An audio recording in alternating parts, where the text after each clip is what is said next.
Dios al mundo, que a su único Hijo Él le entregó. Está vivo. A continuación, por María Evangelizadora Radio, un pedacito de cielo en tu hogar, presentamos Radioteatro María Valtorta. Y yo la adoro, reverente.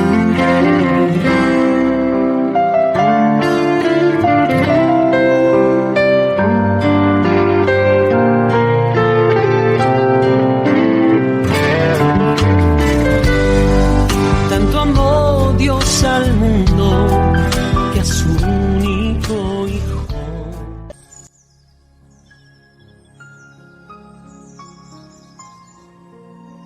Capítulo 176.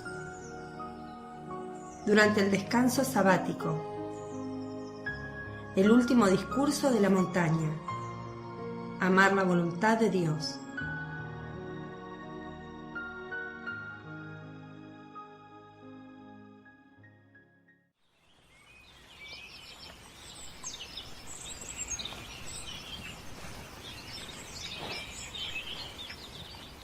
Jesús, durante la noche, subiendo por el monte, se ha alejado bastante.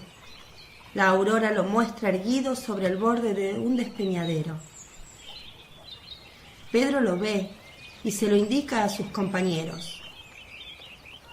Se encaminan hacia arriba en dirección a él.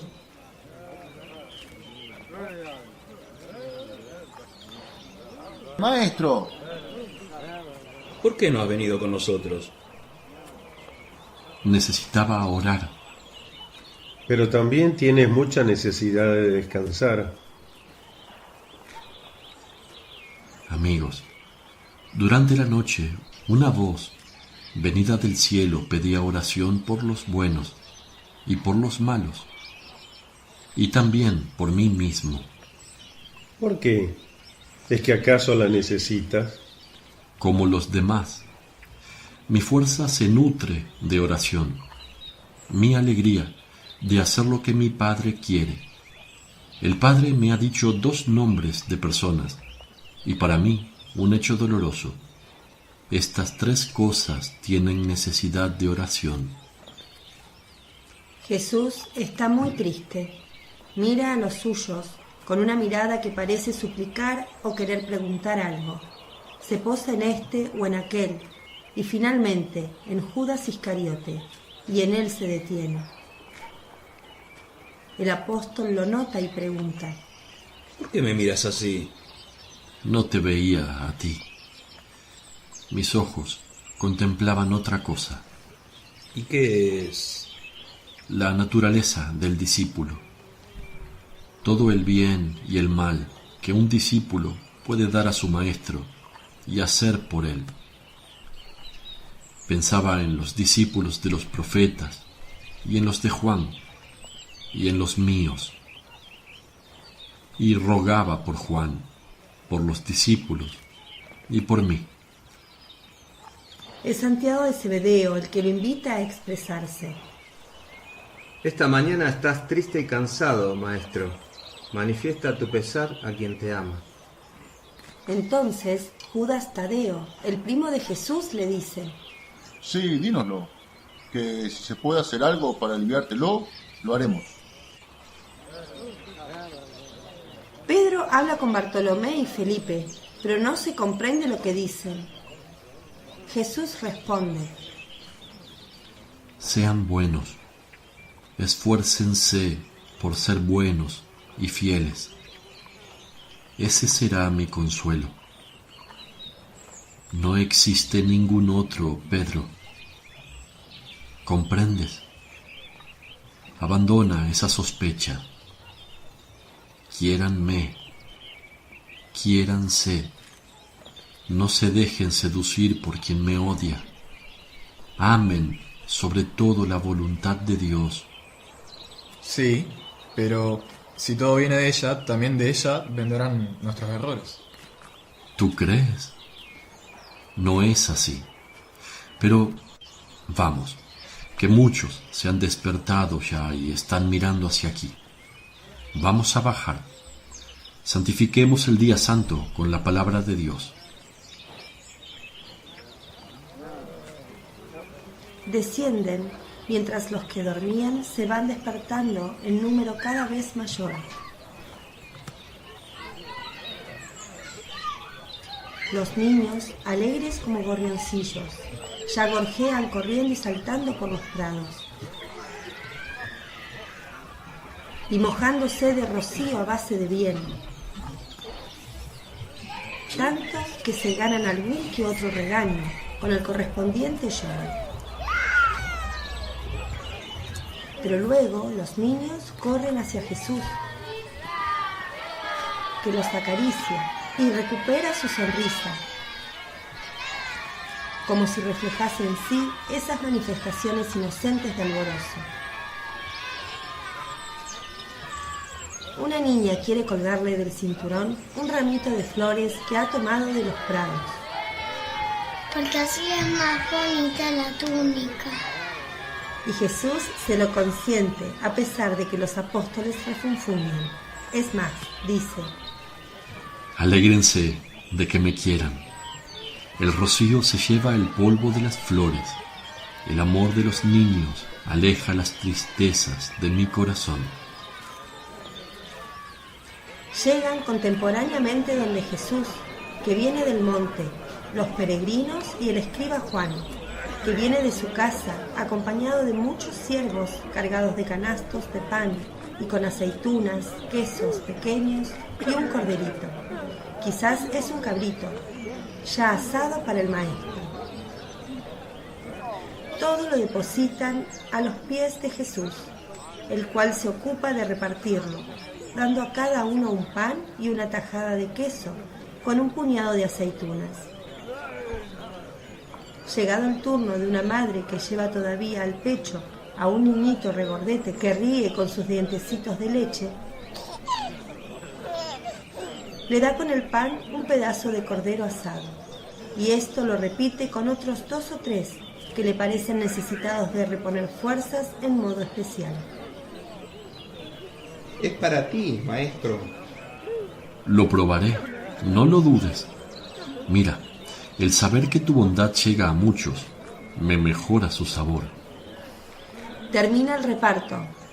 La gente come una parte de su pan y se reserva el resto para otro momento. Jesús bebe un poco de leche.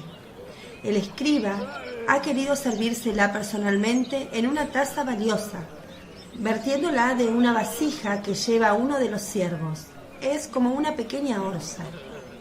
Luego le dice a Jesús: pero tienes que concederme la alegría de poderte escuchar.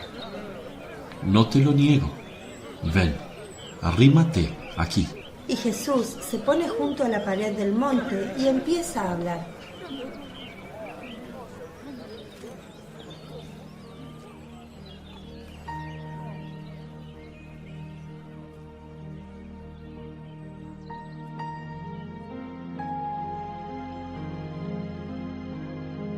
La voluntad de Dios nos ha retenido en este lugar porque alargar el camino ya recorrido hubiera sido lesivo contra los preceptos, con el correspondiente escándalo. Tal cosa no debe suceder jamás hasta que no se escriba el nuevo pacto. Justo es santificar las fiestas y alabar al Señor en los lugares de oración. Mas toda la creación puede ser lugar de oración si la criatura sabe convertirla en eso, con su elevación hacia el Padre. Lugar de oración fue el arca de Noé, a la deriva, sobre las olas, y el vientre de la ballena de Jonás. Lugar de oración fue la casa del faraón cuando José vivió en ella, y la tienda de Holofernes para la casta Judith. ¿Y no era acaso sagrado para el Señor el lugar corrompido en que, esclavo, vivía el profeta Daniel? Sagrado por la santidad de su siervo, que santificaba el lugar, hasta el punto de merecer las altas profecías del Cristo y el Anticristo, clave de estos momentos y de los últimos tiempos? Pues con mayor razón será santo este lugar que, con los colores, los perfumes, la pureza del aire, la riqueza de los cereales, las perlas del rocío, habla de Dios Padre y Creador y dice: creo. Quieran creer ustedes, pues de Dios damos testimonio. Sea por tanto la sinagoga de este sábado. Leamos en ella las páginas eternas escritas sobre las corolas y las espigas, teniendo como sagrada lámpara el sol. He nombrado a Daniel. Les he dicho: sea este lugar nuestra sinagoga. Esto trae a la memoria el gozoso benedicite de los 3 santos jóvenes entre las llamas del horno. Cielos y aguas, rocío y escarcha, hielos y nieves, fuegos y colores, luces y tinieblas, relámpagos y nubes, montes y colinas, todo vegetal nacido, pájaros, peces, animales todos, alaben y bendigan al Señor, junto con los hombres de humilde y santo corazón. Este es el resumen de este cántico santo que tanto enseña a los humildes y santos. Podemos orar y merecer el cielo en cualquier lugar. Lo merecemos cuando hacemos la voluntad del Padre. Hoy, al amanecer, se me ha hecho la observación de que si todo viene de voluntad divina, también ésta quiere los errores de los hombres.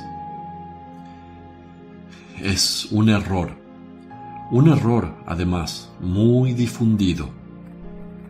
¿Puede acaso un padre querer que el hijo se haga merecedor de condena? No, no puede. Y a pesar de ello, vemos en las familias que algunos hijos se hacen tales, incluso teniendo un padre justo que les enseña el bien que hay que hacer y el mal que hay que evitar. Ninguna persona recta acusará a ese padre de haber estimulado al hijo al mal. Dios es el Padre, los hombres son los hijos. Dios señala el bien y dice: mira, te pongo en esta circunstancia para tu bien.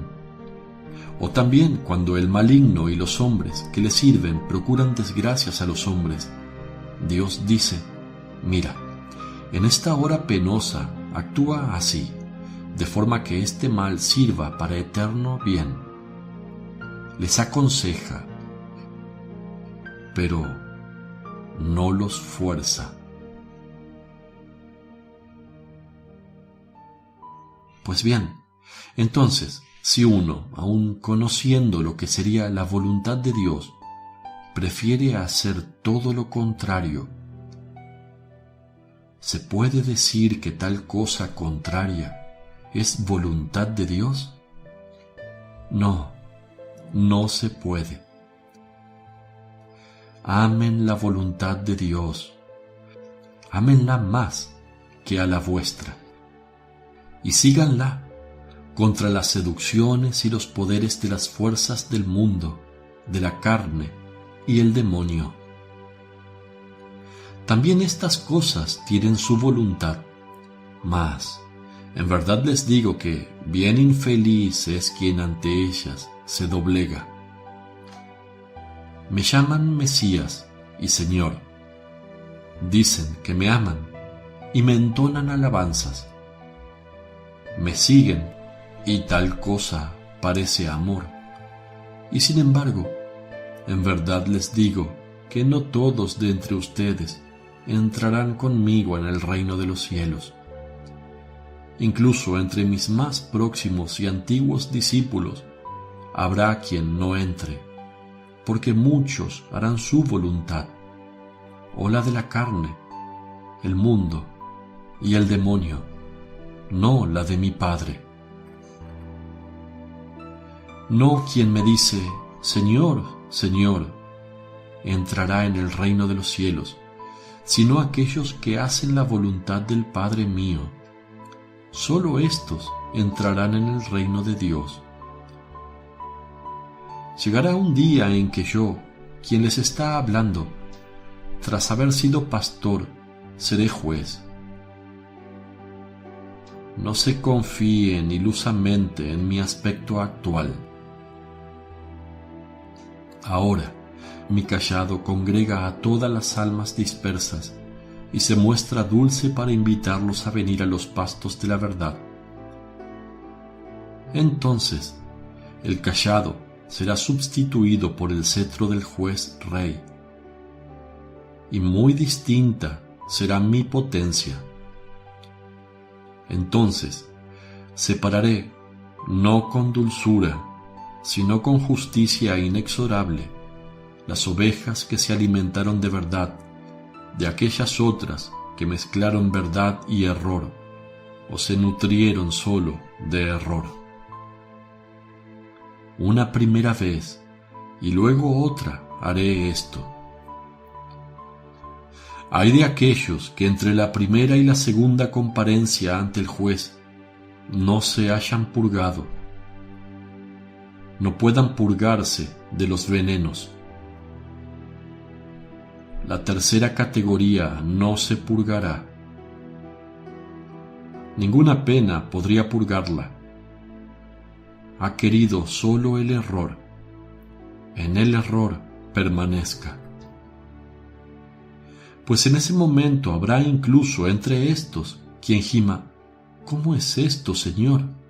No hemos profetizado en tu nombre, no hemos arrojado demonios y realizado muchos prodigios en tu nombre. Pero yo en ese momento muy claramente les diré: sí, han osado revestirse de mi nombre para aparecer como no eran. Han querido hacer pasar por vida en Jesús vuestro satanismo. El fruto de vuestras obras los acusa. ¿Dónde están los salvados por ustedes? ¿Dónde se cumplieron vuestras profecías? ¿A qué llevaron vuestros exorcismos? ¿Quién fue el cómplice de vuestros prodigios? Oh, sí, muy potente es mi enemigo, pero no está por encima de mí. Los ayudó, sí, para aumentar su botín. Por obra vuestra se ensanchó el círculo de los que fueron arrastrados a la herejía. Realizaron prodigios, sí, incluso aparentemente mayores que los de los verdaderos siervos de Dios, que no son histriones que dejan estupefactas a las muchedumbres, sino que son humildad y obediencia que dejan estupefactos a los ángeles. Mis siervos verdaderos, con sus inmolaciones, no crean fantasmas, sino que los cancelan de los corazones. Ellos, mis verdaderos siervos, no se imponen a los hombres, sino que muestran a Dios a los corazones de los hombres. Lo único que hacen es cumplir la voluntad del Padre y llevan a otros a cumplirla, de la misma forma que una ola impulsa a la que le precede y atrae a la que le sigue, sin colocarse sobre un trono para decir: miren. Ellos, mis siervos verdaderos, hacen lo que yo digo, sin pensar sino en hacerlo, y sus obras llevan ese signo mío de paz inconfundible, de mansedumbre, de orden. Por tanto, puedo decirles: estos son mis siervos. A ustedes no los conozco. Aléjense de mí todos ustedes, obradores de iniquidad. Esto diré entonces: tremenda palabra será. Estén atentos a no merecérsela. vayan por el camino seguro de la obediencia, aunque sea penoso, hacia la gloria del reino de los cielos. Ahora, gocen vuestro reposo del sábado, alabando a Dios con todo vuestro ser. La paz sea con todos ustedes.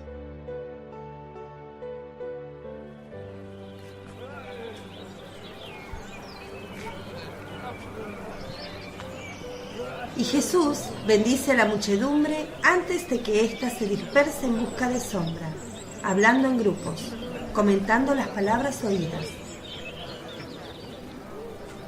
Con Jesús se quedan los apóstoles y el escriba Juan, que no habla pero medita profundamente, escudriñando todos los gestos de Jesús. Y así concluye el ciclo del monte.